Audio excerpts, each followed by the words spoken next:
Boa noite, meus irmãos. Espero que todos estejam bem. Meu nome é Diego, para quem não me conhece. Falo pela Fraternidade Espírita Candeia de Maria. Hoje trago uma reflexão do Evangelho segundo o Espiritismo acerca de uma passagem do Evangelho de Mateus. Bem-aventurados os que são brandos e pacíficos. Então, essa passagem, tanto do Evangelho quanto a explicação dos Espíritos, estão lá no Evangelho segundo o Espiritismo, no capítulo 9. Então vamos lendo e comentando um pouquinho. Injúrias e violências. Então as passagens do Evangelho de Mateus aqui, né, são três passagens. Bem-aventurados os que são brandos, porque possuirão a terra. Bem-aventurados os pacíficos, porque serão chamados filhos de Deus. E a terceira, sabeis que foi dito aos antigos: não matareis, e quem quer que mate merecerá condenação pelo juízo. Eu, porém, vos digo que quem quer que se puser em cólera contra seu irmão merecerá condenado no juízo.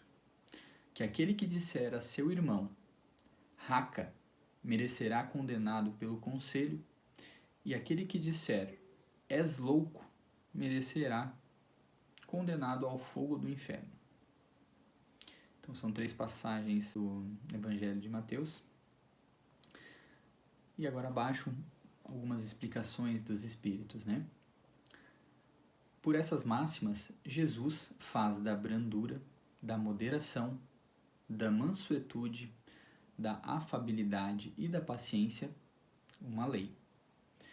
Condena, por conseguinte, a violência, a cólera e até toda expressão descortês de que alguém possa usar para com seus semelhantes. Raca, que é daquela passagem, né? Entre os hebreus era um termo desdenhoso que significava homem que não vale nada, e se pronunciava cuspindo e virando para o lado a cabeça.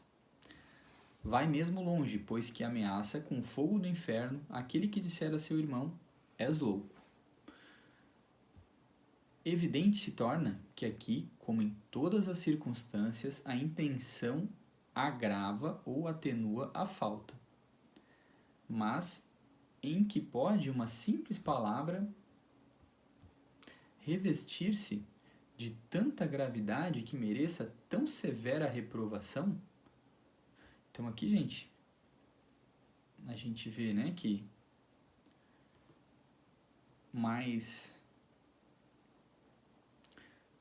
importa às vezes a intenção, né, do que o fato, mas a intenção que você tem, né, pode agravar ou atenuar essa falta. Mesmo assim, em que pode uma simples palavra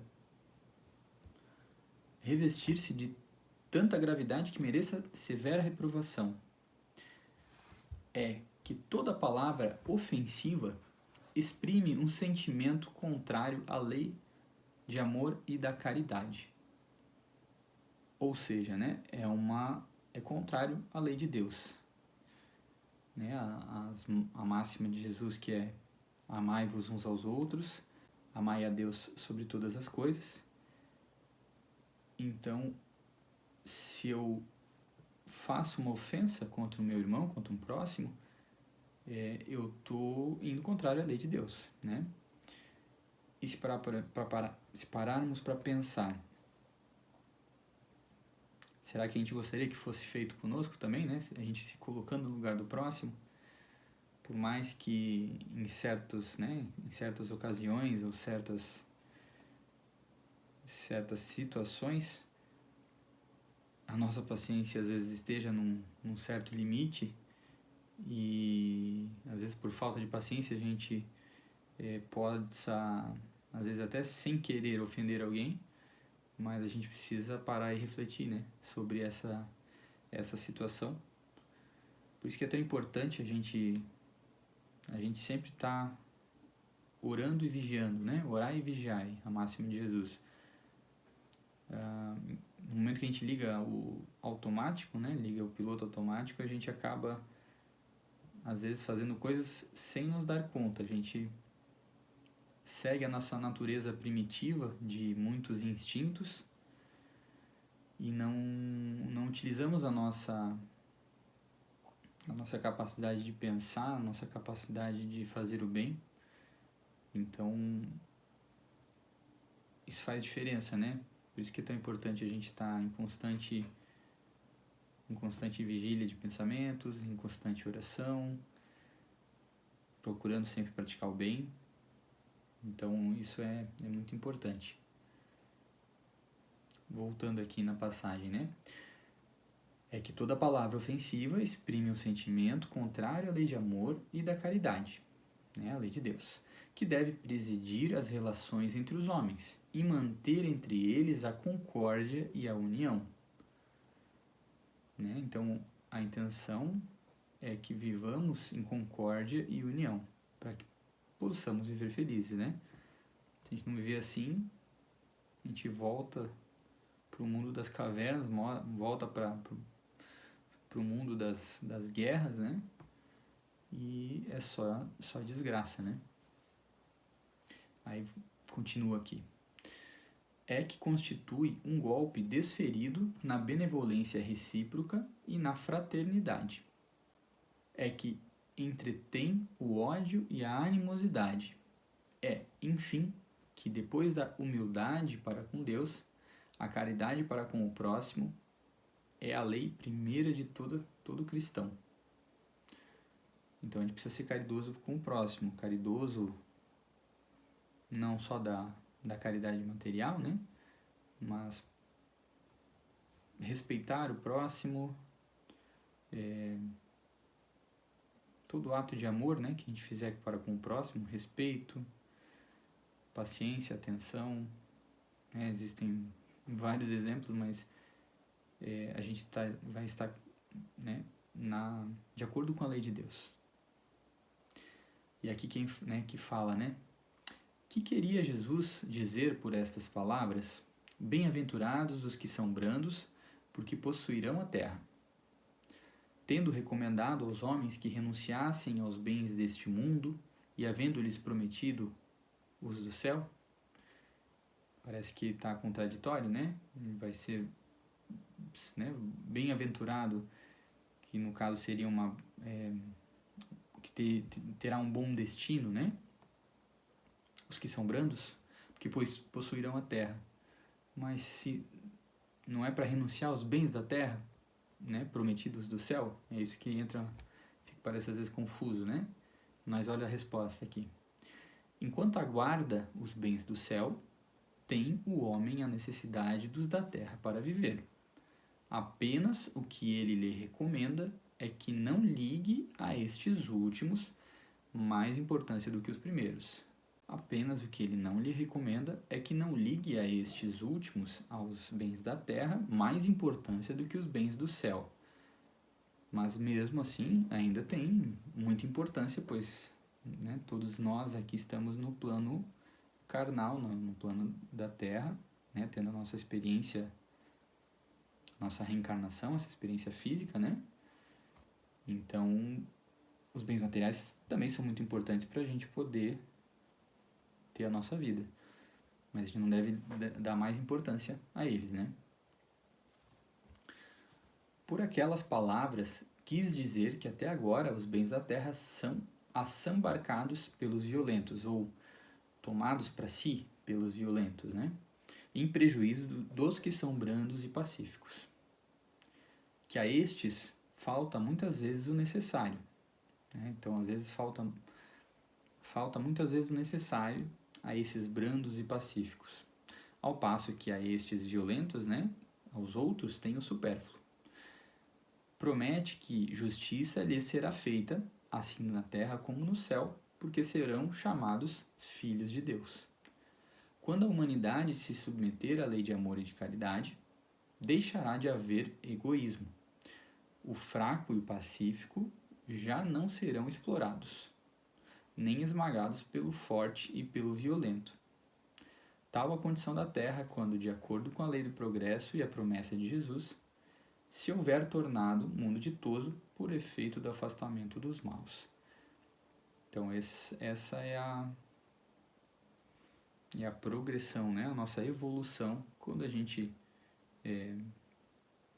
evoluir como um todo, né? Como humanidade, como mundo, evoluindo para um mundo ditoso que, né? Segundo o nosso conhecimento no Espiritismo, existem um mundo, né? De primitivos, de provas e expiações onde nós estamos, mundo de regeneração, que é o que a gente está tendo essa transição, e o mundo de todos seria o quarto mundo, né?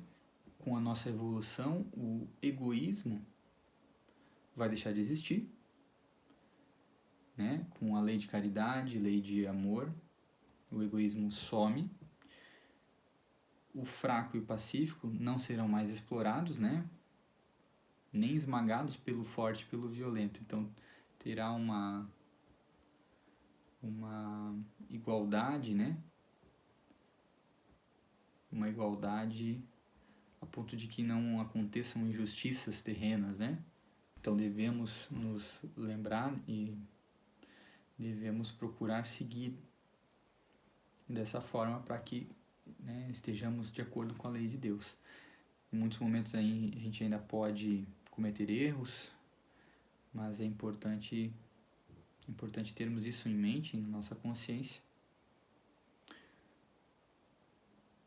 e não sendo descortês com o nosso próximo, estaremos agindo de acordo com a lei de Deus, né? A lei de amor e caridade. Então, é importante sempre nos colocarmos no lugar do próximo para saber, né? Para entender e para evitar com que sejamos injustos, evitar que sejamos, enfim, fazer o que a gente gostaria que nos fizessem, né? Então, e não fazer o que não gostaríamos que nos fizessem. Em momentos que perdemos a paciência com o nosso amigo, com o nosso familiar, ou que caçoamos, ou que sejamos deselegantes, a gente está indo contra a lei de Deus, né? Então aqui, gente, com a nossa evolução, quando a humanidade chegar num patamar, né, em que reine a lei de amor e caridade, o egoísmo irá sumir da face da terra, e neste momento, né, o fraco e o pacífico não serão mais explorados nem esmagados, né, pelo forte e pelo violento. Nessa condição, né, já estaremos num mundo ditoso. Então esse deve ser o que a gente almeja, né, para a nossa evolução, pois acredito que todos queremos ser felizes, né? Cada um na sua forma de enxergar o mundo, cada um ao seu jeito, né? Mas uma coisa é certa, né? Que a felicidade é o que a gente busca, né?